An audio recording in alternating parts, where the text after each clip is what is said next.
What's going on, folks? Ted from Immersion here, and we have some breaking news, although it did break earlier today around 10 a.m. from the folks over at Rascal News who first broke the story about the CEO of Wizards of the Coast and Digital Gaming, Cynthia Williams, resigning. At least that's what's stated in an SEC filing. We'll look at the filing, we'll look at some of the stuff that's there, and talk about a few other things, including another Wizards of the Coast executive talking more about what the future might look like beyond Baldur's Gate 3. If you like this kind of stuff, news coverage, other things related to Dungeons & Dragons, tabletop RPGs in general, consider subscribing to the channel. I cover this kind of stuff and a variety of other things. I would love to have covered it earlier, but, day job stuff got in the way. That being said, let's go ahead and jump over to the Rascal News post here on Twitter. We covered this part at the start, right? They reached out to Wizards of the Coast for a comment.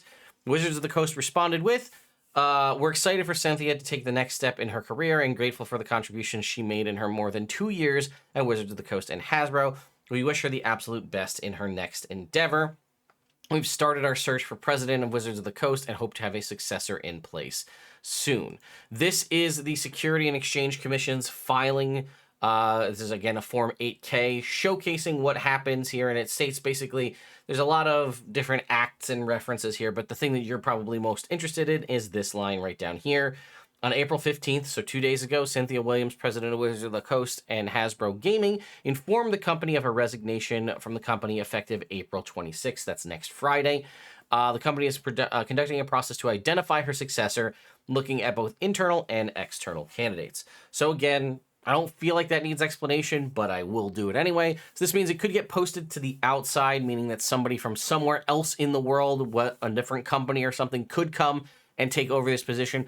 But it does, at least for whatever it states here in this SEC filing, are potentially looking at internal candidates. So that's the potential for somebody to possibly be elevated up to the position of president. We'll talk about that in a little bit. N-World also posted something here. You can see her picture. You might remember her, this picture or her face and her name. If you're like, who is Cynthia Williams? I actually did have a very brief opportunity to meet her. She kind of opened the Content Creator Summit last April. She kind of just gave like an opening speech and like said, thanks, and then left. But if you're wondering why you might know that name, she was quoted with a very infamous quote that you might remember from years ago. The D&D brand is under-monetized. We want to unlock the type of recurrent spending we see in video games.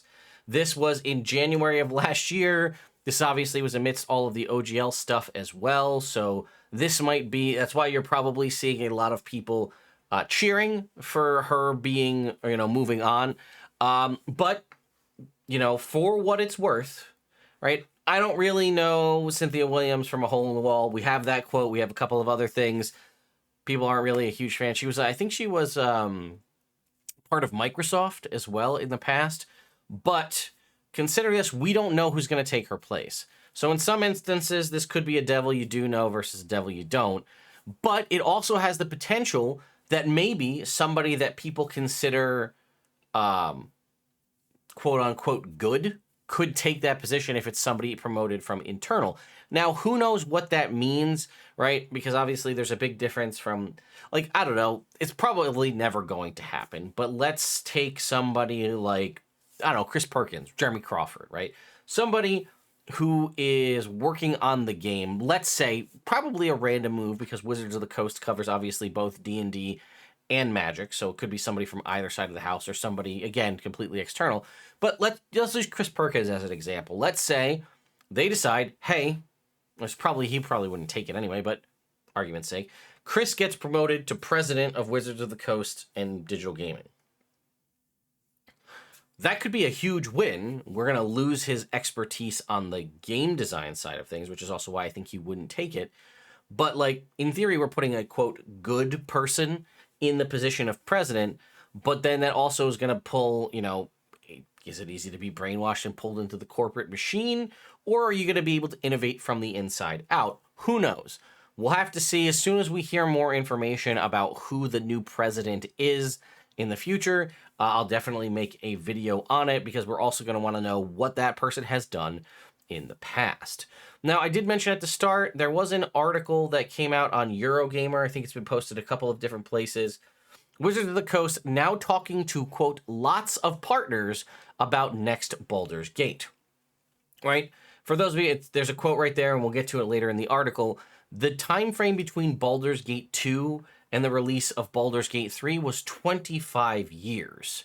Now, again, Baldur's Gate 1, Baldur's Gate 2, popular games in and of their own right back in the day, but also the world of Dungeons and Dragons and the RPGs in general were much less popular than they are now with, again, one, just D&D in general, let alone Baldur's Gate 3.